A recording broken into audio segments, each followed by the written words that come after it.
नमस्कार दोस्तों, कैसे हो आप सब। स्वागत है आप सबका। मैं हूं बुक लवर और आप देख रहे हो जयपुर बुक ट्यूबर। और यहाँ आपको मिलती हैं बुक से रिलेटेड हर तरह की वीडियोस, वो भी हर मंडे, थर्सडे और सैटरडे को।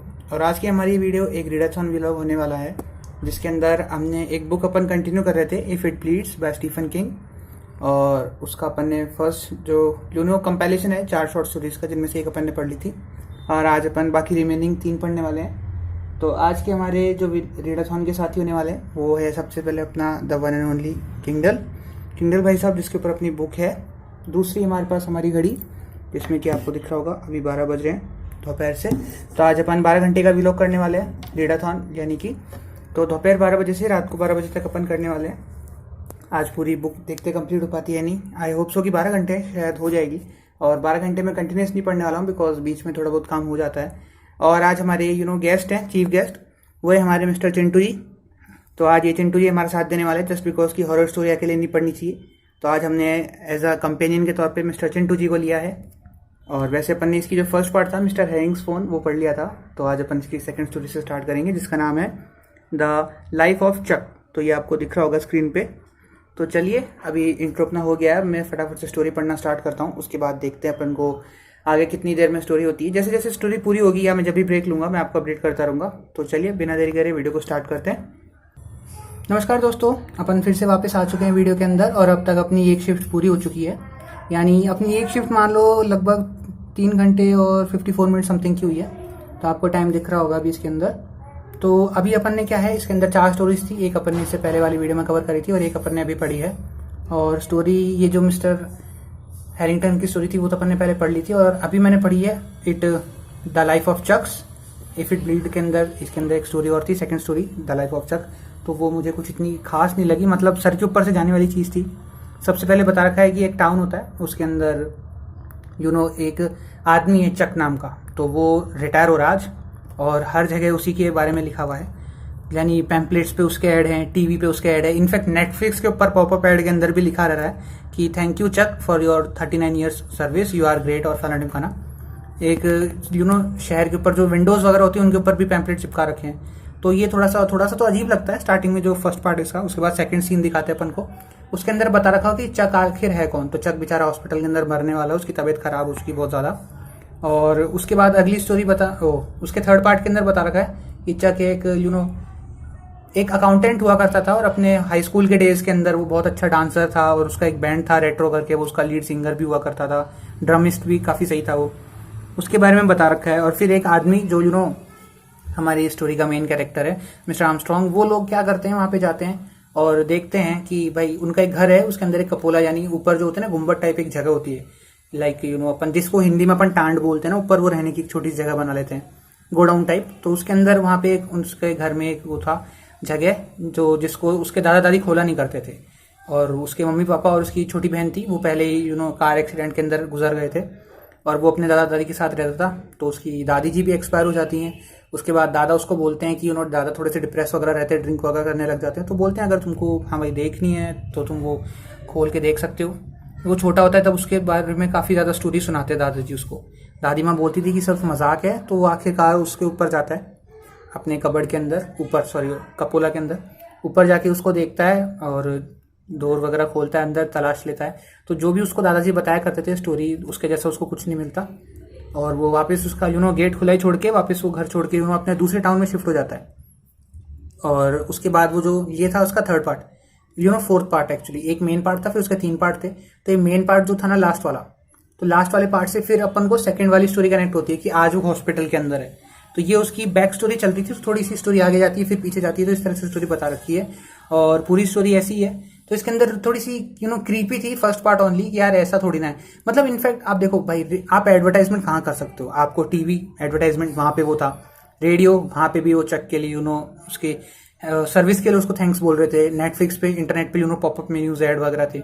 और इनफैक्ट एयरप्लेन से जो होते हैं ना, जो मतलब गैस जो उनसे निकलती है हवा पे, जो नाम लिखते हैं ना, उस तरह की चीज़ें, तो उसके ऊपर भी थैंक यू हैरिस करके लिख रहा था। तो ये मेरे को थोड़ा सा क्रीपी लगा, मेरे को हर जगह जगह ये आदमी है। और फिर एक थ्योरी रिवॉल्व अराउंड रही थी पूरी स्टोरी के अंदर कि इंटरनेट जो है वो बंद हो गया है, और जो चक नाम का आदमी है वो मरने वाला है, और जो अपने साथ वो दुनिया है जिसमें वो रहता है, यानी उसका जो पूरा टाउन है, वो उसको अपने साथ लेके मरेगा। इस तरह की पूरी स्टोरी लग रही थी स्टार्टिंग में, मेन जो उसका स्टोरी था।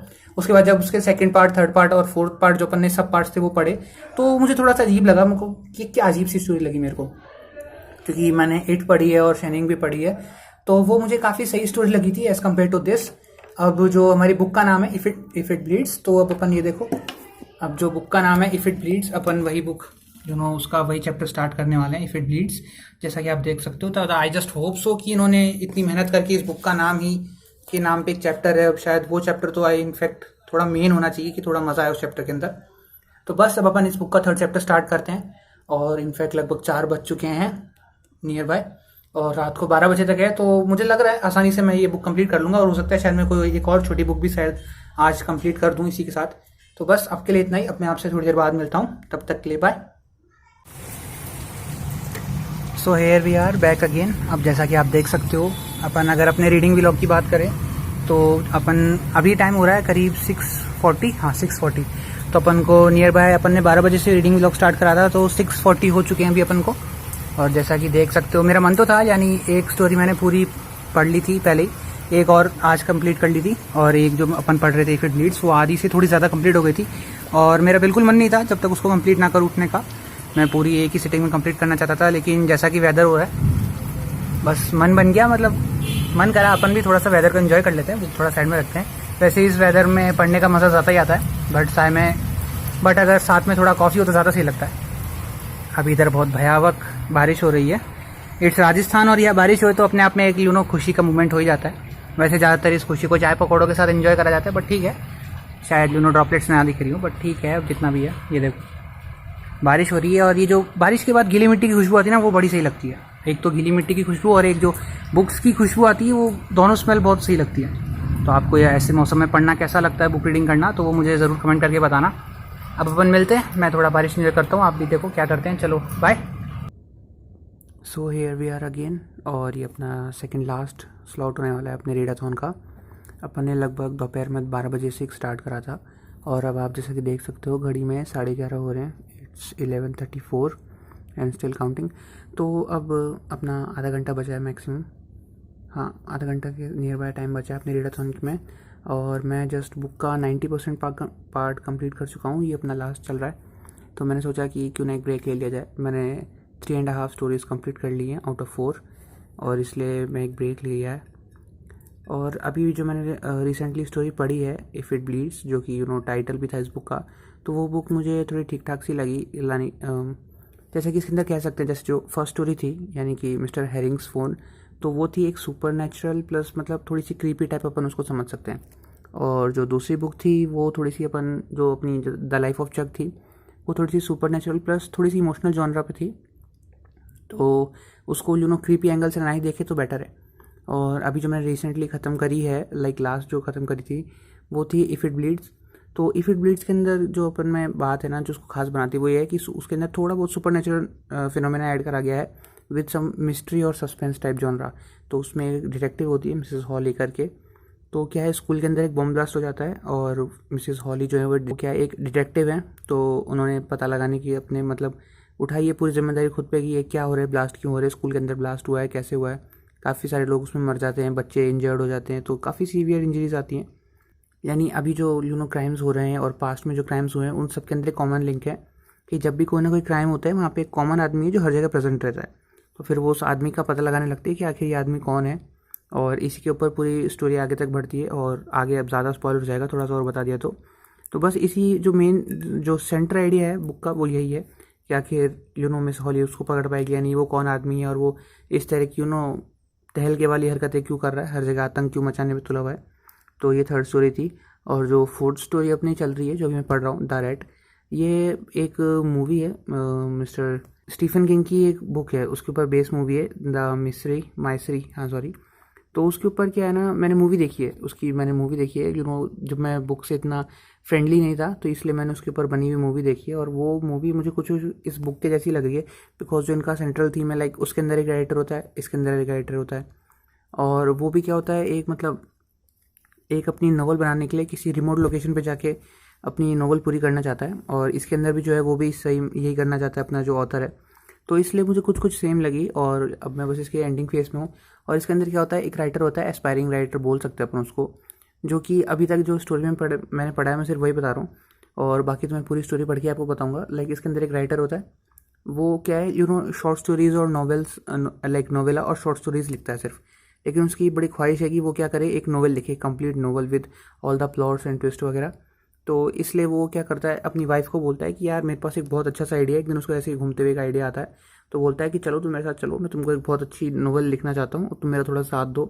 तो वो एक कैबिन में चला जाता है। तो कैबिन में बैठे बैठे उसको ख्याल आ रहे होते हैं कि लाइक क्या करूँ, स्टोरी को और इंटरेस्टिंग कैसे बनाऊँ। तो मतलब वो इतना ज़्यादा अपने इमेजिनरी वर्ल्ड में चला जाता है कि वो पता नहीं सम हाउ एक रैट से बातें करना स्टार्ट कर देता है। वहाँ पे रैट होता है और वो होता है, तो जो राइटर है अपना एक्टर है, तो इन दोनों के बीच में लाइक बातचीत होती है, कभी इनके अंदर डिस्कशन चल रहा है और इतनी लाइक डेप्थ में जाके मीटिंग करते हैं लोग कि किसी भी बात की।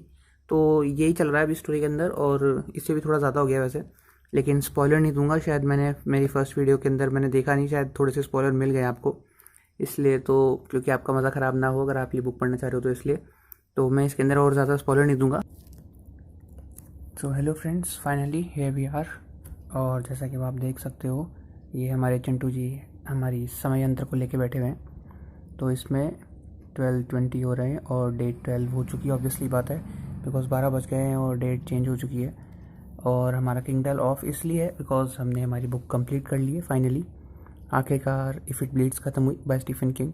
और बुक मुझे काफ़ी सही लगी, यानी इसमें शॉर्ट स्टोरीज़ के नाम पे आपको नॉवेलेट्स पेश कर रखी है मतलब शॉर्ट स्टोरीज थोड़ी छोटी होती है, नॉवेलेट्स बड़ी होती हैं, तो बुक्स थोड़ी बड़ी थी because I am totally drained out.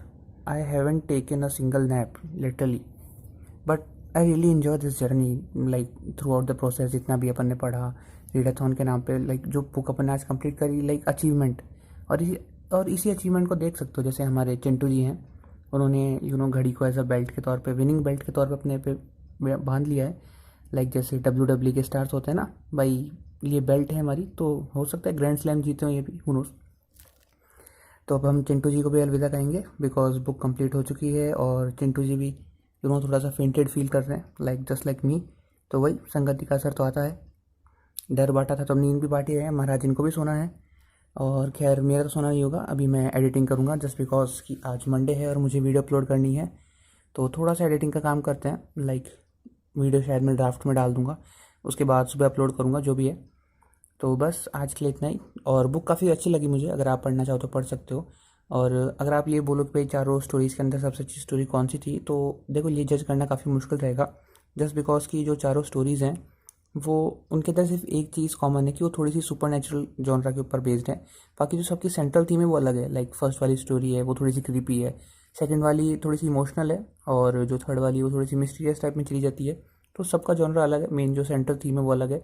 तो किसी को एक से दूसरे से कंपेयर करना अच्छा नहीं रहेगा, क्योंकि सब में अलग अलग चीज़ें आपको बता रखी है और सबके अपनी अपनी जगह सारी ठीक हैं, लेकिन फिर भी बिकॉज स्टीफन किंग तो लाइक आपको हॉरर के नाम से याद आता है, और तो स्टीफन किंग की बुक्स मेनली हॉरर ही होती है। तो मैंने भी इसको एज अ हॉरर जॉनरा पढ़ने के तौर पे उठाया था, और फर्स्ट वाली तो मुझे थोड़ी सी क्रीपी लगी, तो इसलिए वो मुझे थोड़ी सी सही लगी बिकॉज मैं हॉरर ही चाहता था और मुझे हॉरर उसी में मिला, क्रीपीनेस थोड़ी सी, तो इसलिए वो मुझे सही लगी। बाकी भी आप पढ़ सकते हो, लाइक वर्थ रीडिंग है, यू डोंट मतलब आपको ऐसा नहीं लगेगा कि आपने भाई टाइम वेस्ट कर दिया, आप पढ़ सकते हो, शॉर्ट स्टोरीज़ है। लाइक आप एक एक कंप्लीट करके पढ़ लो तो भी ठीक है, पूरी बुक सिंगल शॉट में पढ़ने की कोई ज़रूरत नहीं है आपको। और जो मिसेस हॉली वाला कैरेक्टर था वो मुझे थोड़ा सा जेम्स पीटरसन की स्टोरीज़ के जैसा लगा। लाइक जेम्स पीटरसन भी अलॉन्ग के मतलब स्पाइडर ऐसे करके एक बुक है, उस पर भी डिटेक्टिवनेस वाली जो बुक्स होती हैं वो थोड़ी ज़्यादा लिखते हैं, तो उस तरह की लगी मुझे मिसेस हॉली सॉरी। तो शायद उनकी एक दो बुक्स और हैं, जैसा मैंने गूगल पे भी चेक करता, आउटसाइडर करके एक बुक और है उनकी इसी की तरह की, इसी कैरेक्टर की, तो शायद मैं वो कैरेक्टर भी अब पढ़ूँगा। और स्टीफन किंग की ये नावल पढ़ के, लाइक बुक पढ़ के मुझे इतना तो रियलाइज़ हो गया कि स्टीफन किंग का जो प्लॉट होता है वो थोड़ा स्लो बिल्डअप के साथ होता है। अगर आपको स्टीफन किंग की बुक्स पढ़नी है तो थोड़ा टाइम दीजिए, प्लॉट को टाइम दीजिए, उसको प्लॉट जैसे जैसे बनेगा टाइम लगता है उसको पनपने में, तो जैसे जैसे धीरे धीरे स्टोरी बिल्डअप होती है तब जाके आपको और मज़ा आने लगता है स्टोरी के अंदर। तो ठीक है, अब आज के लिए इतना ही। It's 12:23 and I have to go for the editing type of work, और देखते हैं, चलो अब शायद रीडाथॉन के अंदर आपको जो भी बुक पढ़नी हो आप नीचे मुझे कमेंट में बता देना। और ये वीडियो कैसी लगी ये भी आप मुझे कमेंट करके ज़रूर बताना। अब मैं मिलूँगा आपसे एक नई वीडियो में, तब तक के लिए be safe, stay healthy and keep reading. Bye.